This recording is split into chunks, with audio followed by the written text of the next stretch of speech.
जय हिंद बच्चों। हिंदी की ऑनलाइन क्लास में आपका स्वागत है। आज हम पढ़ेंगे कक्षा 8 की हिंदी वसंत भाग 3 और उसका 13वां पाठ जहाँ पहिया है। इसमें औरतों की स्वतंत्रता के बारे में बताया गया है कि साइकिल का प्रयोग करने के कारण औरतें अपने आप को स्वतंत्र महसूस कर रही हैं, उन्हें किसी पर आश्रित नहीं रहना पड़ रहा है। यह रचना एक अनुदित रचना है जो कि पी साईनाथ के द्वारा लिखी गई है। अब हम इसको पढ़ेंगे। चलिए बेटा, देखते हैं अपना पाठ जहाँ पहिया है। यह जो रचना है यह एक अनुदित रचना है। अनुदित यानी जिसका अनुवाद किया गया है। यह रचना जो है पी साईनाथ की है, जो कि अंग्रेजी भाषा में लिखा गया था। इसको हिंदी में इसका अनुवाद किया गया है।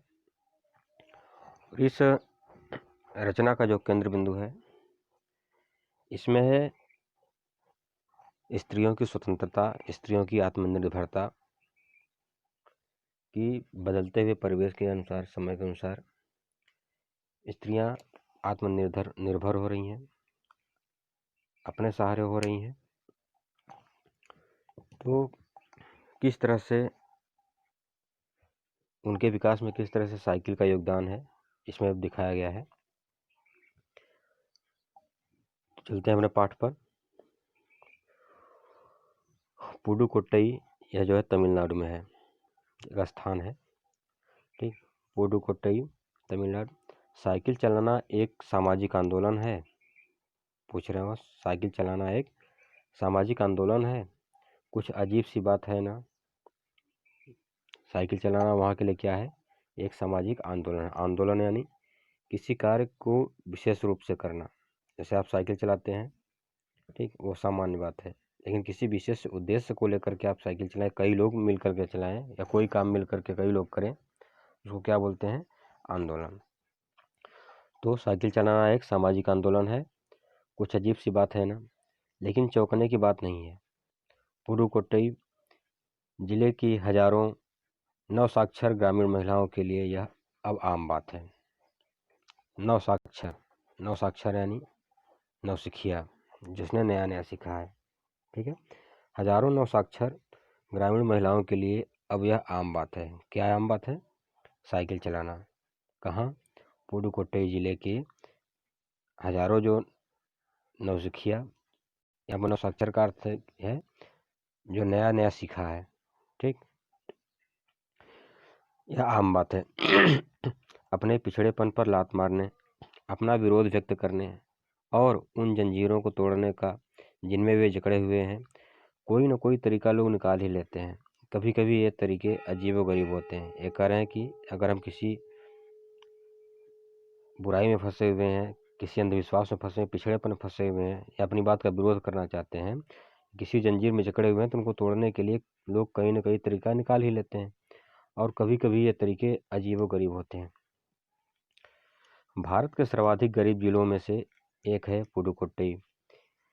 पिछले दिनों यहाँ एक ग्रामीण महिला ने अपनी स्वाधीनता, आज़ादी और गतिशीलता को अभिव्यक्त करने के लिए, अभिव्यक्त माने सामने प्रदर्शित करने के लिए, बताने के लिए प्रतीक के रूप में साइकिल को चुना।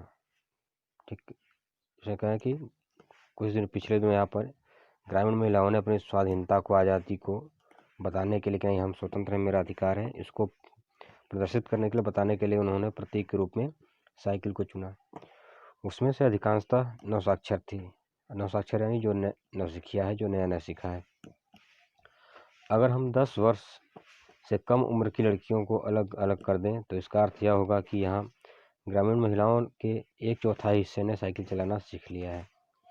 और इन महिलाओं में से 70,000 से भी अधिक महिलाओं ने प्रदर्शन एवं प्रतियोगिता जैसे सार्वजनिक कार्यक्रमों में बड़े गर्व के साथ अपने नए कौशल यानी ज्ञान, ठीक, अपने नए कौशल का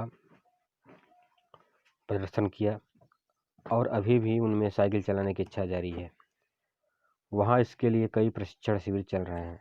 साइकिल चलाना सीखने के लिए वहाँ पर कई प्रशिक्षण शिविर चल रहे हैं। ठीक है, यहाँ तो समझ आ गया। अब चलते हैं आगे।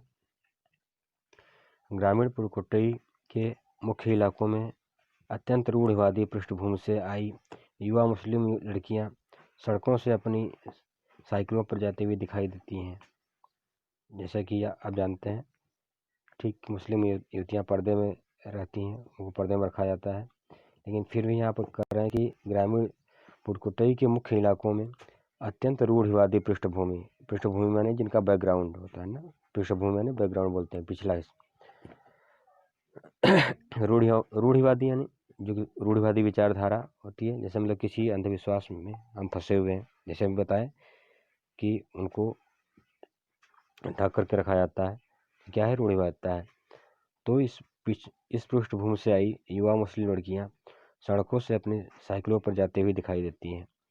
जमीला बीबी नामक एक युवती ने, जिसने साइकिल चलाना शुरू किया, मुझसे कहा, यह मेरा अधिकार है, अब हम कहीं भी जा सकते हैं, अब हमें बस का इंतज़ार नहीं करना पड़ता। मुझे पता है कि जब मैंने साइकिल चलाना शुरू किया तो लोग फफ्तियाँ करते थे। फफ्तियाँ माने होता है जैसे मतलब उनका मजाक उड़ाना, ठीक।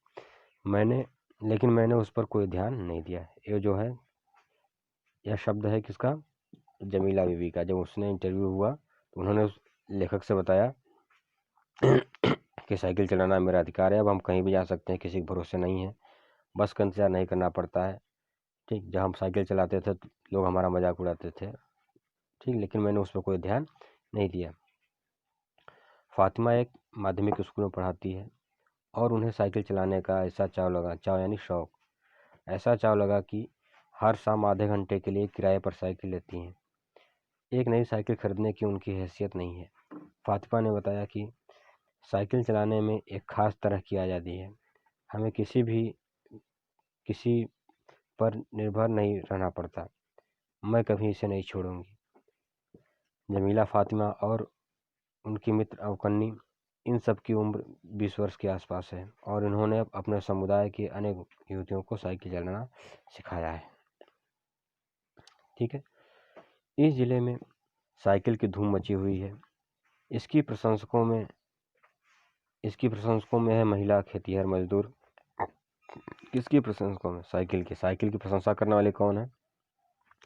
महिला खेतिहर मजदूर। खेतिहर माने जो खेती करने वाले हैं। पत्थर खदानों में मजदूरी करने वाली औरतें, गाँवों में काम करने वाली नर्सें, बालवाड़ी और आंगनवाड़ी कार्यकर्ता, बेशकीमती पत्थरों को, बेशकीमती माने बहुमूल्य, जिसकी कीमत बहुत ज़्यादा है, बेशकीमती पत्थरों को तराशने में लगी औरतें और स्कूल की अध्यापिकाएं भी साइकिल का जमकर इस्तेमाल कर रही हैं। वो बता रहे हैं कि वहाँ पर अधिकांशतः औरतें साइकिल का प्रयोग कर रही हैं। उसमें से पता है कि मजदूर, पत्थर का तोड़ने वाले मजदूर, गांव की औरतें, नर्सें, बालवाड़ी, आंगनवाड़ी, सभी लोग, और जो औरतें हैं, स्कूल की अध्यापिकाएं भी साइकिल का जमकर इस्तेमाल कर रही हैं। ग्राम सेविकाएं और दोपहर का भोजन पहुंचाने वाली औरतें भी पीछे नहीं हैं। सबसे बड़ी संख्या उन लोगों की है जो अभी नवसाक्षर हुई हैं।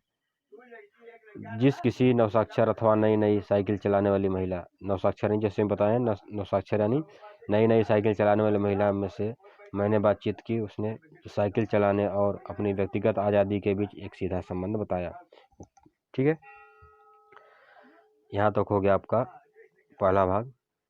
ठीक, इस रचना का जो सारांश है, फिर हम इससे बता दे रहे हैं कि यह जो साइकिल चलाना है, साइकिल के कारण स्त्रियां अपने आप को स्वतंत्र मानते, जैसे आप लोग जानते हैं भाई। अब आप लोग के समय सभी लोग साइकिल चला रहे हैं, गर्ल्स भी देखिए आपके स्कूल में आती हैं साइकिल से, लेकिन पहले ज़माने में ऐसा नहीं था। ठीक, जब स्त्रियों को पर्दे में ढक करके रखा जाता तो उनको बाहर निकलने के लिए मनाही थी। ठीक है, उस समय की बात है कि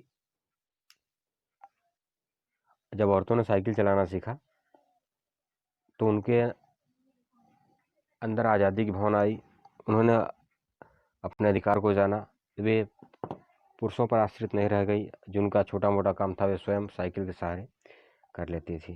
ठीक है, तो यह जो रचना है तमिलनाडु की है, ठीक है। वहाँ के स्थान पुडुकोट्टई की है, जहाँ पर साइकिल को एक आंदोलन के रूप में ले लिया गया। वहाँ की औरतों ने साइकिल चलाना सीखा और अपनी आज़ादी को उन्होंने प्राप्त किया। ठीक, तो साइकिल चलाने से उनको क्या क्या फ़ायदा हुआ अभी आपने इसमें पढ़ा। तो अगर आपको किसी शब्द का अर्थ ना समझ में आया हो, कहीं दिक्कत हो किसी प्रकार की, तो आप लोग कमेंट करके पूछ सकते हैं। ठीक है, जय हिंद।